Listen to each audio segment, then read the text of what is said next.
Hi everyone, this is Harpreet Singh. Welcome to our channel study for sure. एक बार फिर से आप सभी का स्वागत है। आज हम बात करेंगे शंघाई कॉरपोरेशन ऑर्गेनाइजेशन के बारे में। एक ऐसी महत्वपूर्ण संस्था जिसका हम हिस्सा भी हैं और रिसेंटली एक मीटिंग कंडक्ट करवाई गई है जिसमें जयशंकर जी गए हैं। इसके बारे में कंप्लीट डिटेल बताऊंगा। अभी के लिए आप ये देख लो कि जयशंकर जी हमारे इंडिया को रिप्रेजेंट कर रहे थे एससीओ समिट के दौरान, जो कि रिसेंटली हुई है कजाकिस्तान में। और पहले मोदी जी ने जाना था ड्यू टू हिज जो उनका अभी के लिए आपको पता है पार्लियामेंट्री सेशंस चल रहे हैं, जिसकी वजह से वो नहीं जा सके और उन्होंने जयशंकर जी को अस्थाना के लिए रवाना कर दिया था। और इसके दौरान, इस मीटिंग के दौरान हमारे जो विजन्स हैं या फिर जो इंडिया चाहता है ना, वो बहुत ही क्लियर है। Just because of S Jaishankar, देखो हमने इस चीज को भली भांति कह दिया है कि isolate and expose countries that harbour terrorist. Likewise जो हार्बर करती हैं, जो नेशंस टेररिस्ट को सपोर्ट करते हैं या फिर टेररिज्म को सपोर्ट करते हैं, उनको हमें एक्सपोज करना होगा। लाइकवाइज जो हमें पता है कि पाकिस्तान में क्या होता है, राइट, एवरीबडी नोज दैट। सो वासुदेव कुटुंबकम ये थीम के ऊपर निर्धारित थी। क्योंकि देखो, ये थीम इसलिए बोल रहा हूं क्योंकि जो विजन है जयशंकर जी का, इन्होंने इस चीज को रिपीट किया है। वासुदेव कुटुंबकम जो कि हमारी जो पुरानी पार्लियामेंट थी वहां पर भी एनग्रेव होता था, जो उनका हॉल था, राइट। और इसका मतलब होता है वर्ल्ड इज वन फैमिली। ये जो समिट हुई है ये अस्थाना में हुई है। 24 समिट है क्योंकि 2000 से ये समिट चल रही है कंटिन्यूसली। और ये ऐसा नहीं है कि ये 24th मीटिंग थी, ये ऐसा उन्होंने लिखा नहीं होता, बट द फैक्ट इज कि ये कंटिन्यूसली हर साल आती है। एससीओ को हमने 2017 में ज्वाइन किया था और देखो इस साल एक और नया मेंबर जुड़ चुका है जिसका नाम है बेलारूस। बेलारूस जो है वो प्रो रशिया है, रशिया का वो बहुत सपोर्ट करता है और 10th मेंबर बन चुका है। पहले 8 मेंबर थे, बाद में 9th जो लास्ट ईयर ईरान जुड़ा, और उसके बाद अभी 10th मेंबर बन चुका है बेलारूस। शंघाई का थोड़ा सा बैकग्राउंड समझ लो। देखो शंघाई 5 जो ग्रुप है ना, ये 1996 से ऑपरेट हो रहा था। इसके जो हेड्स थे जैसे Kazakhstan, China, Kyrgyzstan, Russia, Tajikistan, ये 5 कंट्रीज मिलकर चलाती थी। बाद में इन्होंने अपने ट्रस्ट को डेवलप किया और 2001 में जब उज्बेकिस्तान जुड़ता है तब ये बनता है एससीओ। एससीओ बनने के बाद इसकी कुछ मीटिंग्स होती हैं और कई तरह की ट्रीटीज ये साइन करते हैं। बाद में फिर हम भी इनका हिस्सा बनते हैं क्योंकि देखो हमें सपोर्ट किया था रशिया ने, वहीं पर चाइना ने सपोर्ट किया था पाकिस्तान को, just because of CPEC. आप जानते होंगे, right, China Pakistan economic corridor की वजह से चाइना के लिए पाकिस्तान कितना इंपॉर्टेंट है। और 2023 में हमने head of the state council SCO की समिट करवाई थी न्यू दिल्ली में, जो वर्चुअल समिट थी, जिसके दौरान ईरान को इसका मेंबर बना दिया गया। राइट नाउ जो एससीओ समिट है इसकी 2 लैंग्वेजेस हैं। पहली जो China, second one is Russia. और देखो इसकी 2 सेक्रेटेरिएट्स हैं। पहला सेक्रेटेरिएट, 2 परमानेंट बॉडीज हैं, सॉरी।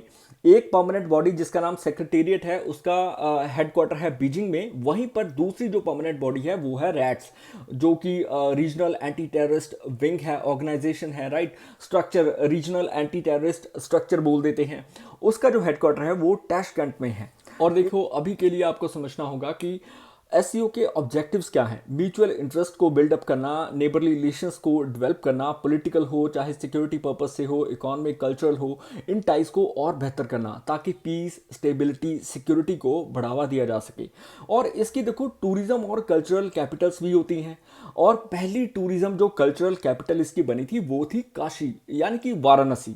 वाराणसी एक बहुत ही महत्वपूर्ण है भारत के लिए क्योंकि देखो यहाँ पर ये समझो कि गुरुओं पीरों की धरती है और ये काफ़ी, इसका अपने आप में एक जो सिंबॉलिक व्यू है ना वो वर्ल्ड जानता है। अभी के लिए इन्होंने नेक्स्ट जो कल्चरल टूरिज्म कैपिटल चुनी है वो इनकी किंगडाओ सिटी है, जो काफ़ी डेवलप्ड है। और इसका भी जो सिग्निफिकेंस है वो काफ़ी एज ओल्ड है क्योंकि किंग डायनेस्टी इस पर रूल किया करती थी। सो इन्होंने 2024-25 के लिए किंगडाओ को सेकंड जो टूरिज्म और कल्चरल कैपिटल घोषित कर दिया है। एससीओ में जो यूरेशियन पॉलिटिकल इकोनॉमिक जो इंटरनेशनल सिक्योरिटी है ना, ये समझो कि चाइना और रशिया ने मिलकर एस्टेब्लिश की हुई है। 2001 से इस पर लगे हुए हैं और वर्ल्ड की लार्जेस्ट रीजनल ऑर्गेनाइजेशन इसे माना जाता है। द रीजन बीइंग क्योंकि 40% के करीब जो वर्ल्ड की पॉपुलेशन है वो इसमें आती है। और देखो इसकी अपने आप में एक महत्वता है। हालांकि वेस्ट इसे एक एंटी नेटो बताता है ऑर्गेनाइजेशन, जो कि नेटो के ऑपोजिट है, बट ऐसा बिल्कुल नहीं है। अभी बेलारूस भी इसके साथ जुड़ चुका है। ये थोड़ा सा पुराना मेरे से हो गया। देखो एससीओ के राइट नाउ 9 मेंबर्स थे इंक्लूडिंग ईरान, अभी 10th जुड़ चुका है जिसका नाम है Belarus. Again I repeat, right. Afghanistan, Mongolia भी अभी के लिए इसके ऑब्जर्वर्स हैं। नेक्स्ट टाइम डेफिनेटली ये भी जो ईरान ने फॉलो किया, लाइकवाइज जो अभी बेलारूस है वो इसका परमानेंट मेंबर बन चुका है, डेफिनेटली ये भी आगे परमानेंट मेंबरशिप के लिए अप्लाई कर देंगे। एससीओ रैट्स काफ़ी इंपॉर्टेंट है क्योंकि देखो रीजनल एंटी टेररिस्ट स्ट्रक्चर ये काफ़ी अहम है। 2004 से ही इसको एस्टेब्लिश कर दिया गया था और इसका जो मेन काम है ना वो है कि रीजनल ह्यूमन ट्रैफिकिंग को रोकना, या फिर जो वेपन ट्रैफिकिंग है, जो टेररिज्म के हार्बर्स बने हुए हैं उन पर कंट्रोल देखना। साथ ही साथ 2007 में एक एग्रीमेंट साइन हुआ था जिसको बोलते हैं कलेक्टिव सिक्योरिटी ट्रीटी ऑर्गेनाइजेशन, जो कि दुशानबे में साइन हुआ था, ताजिकिस्तान की जो कैपिटल है। यहाँ पर भी सिक्योरिटी या फिर क्राइम के रिलेटेड, ट्रैफिकिंग के रिलेटेड जो इश्यूज थे वो डिस्कस किए गए थे। सो ये भी कहीं ना कहीं इसके साथ ही मिलकर काम कर रहे हैं। और देखो अभी के लिए आपको समझना होगा कि जो रैट्स है वो कितना इफेक्टिव है। डिप्लोमेट्स की रिपोर्ट 2017 में आई थी जिसके अकॉर्डिंगली एससीओ ने 600 के करीब टेरर प्लॉट्स को समझो कि रोका और एक्स्ट्राडीट किया गया 500 टेररिस्ट को। एक्स्ट्राडीट का मतलब होता है जैसे एक कंट्री में जो टेररिस्ट है वो दूसरी कंट्री में अगर पकड़ा जाता है तो दूसरी कंट्री वाले पहली कंट्री को वोट सौंप देंगे। 36 मीटिंग हुई थी रैट्स की जो कि डिसाइड कर रही थी एंटी टेरर एक्टिविटीज़ के ऊपर, जिसको पैबी एंटी टेरर 2021 बोला गया है, वो पाकिस्तान में हुई थी। सो डेफिनेटली रैट्स जो है इफेक्टिवली काम कर ही रहा है। पीएम मोदी जी ने रिसेंटली जो स्किप की है एससीओ की meeting just due to parliamentary sessions जो जा रहे हैं, और इंडिया का भी अपना एक सिक्योर विजन है जिसके ऊपर सिक्योर का मतलब है security, economic cooperation, connectivity, unity, respect for sovereignty and territorial integrity and environmental protection. और देखो इंडिया ने, आपको पता है कि लास्ट ईयर हमने वर्चुअल समिट भी जो है उसकी प्रेसिडेंसी हासिल की थी और ये सक्सेसफुली कंडक्ट करवाई गई। वहीं पर इंडिया एससीओ का मेंबर 2005 से समझो कि इसके साथ जुड़ा हुआ है। एज एन ऑब्जर्वर स्टेट 2005 में हम थे, बाद में 2017 में आकर हमें फुल मेंबरशिप प्रोवाइड कर दी गई। अभी एससीओ की जो 2024 की समिट है इसके दौरान देखो बेलारूस तो मेंबर इसका बन चुका है, बट द फैक्ट इज कि अभी अफगानिस्तान, मंगोलिया भी इसकी जो मेंबरशिप के लिए, फुल टर्म मेंबरशिप के लिए अप्लाई कर देंगे। जोग्राफिकली अगर हम देखें तो SCO West Asia, South Asia को कवर अप कर रहा है और इसका जो इन्फ्लुएंस है वो क्लाउड बहुत ज़्यादा बढ़ चुका है। और that is the reason being अभी हमें सिर्फ चैलेंज जो मिलेगा ना वो पाकिस्तान की तरफ से होगा, क्योंकि सेंट्रल एशिया कनेक्टिविटी से हमें पाकिस्तान ही अवॉइड करता रहा है। वहीं पर राइट नाउ जो समिट है, मिडिल ईस्ट कंट्री जिनको वेस्ट एशिया भी बोल दिया जाता है, ईरान भी जुड़ चुका है, इसका मेंबर बन चुका है। इंडिया की जो प्रेजेंस है वो काफ़ी इंपॉर्टेंट रहने वाली है, क्योंकि इंडिया आने वाले समय में कुछ ऐसे डिसीजंस ले पाएगा जिसके तहत हम सेंट्रल एशिया के साथ अपनी कनेक्टिविटी को और इम्प्रूव कर सकेंगे।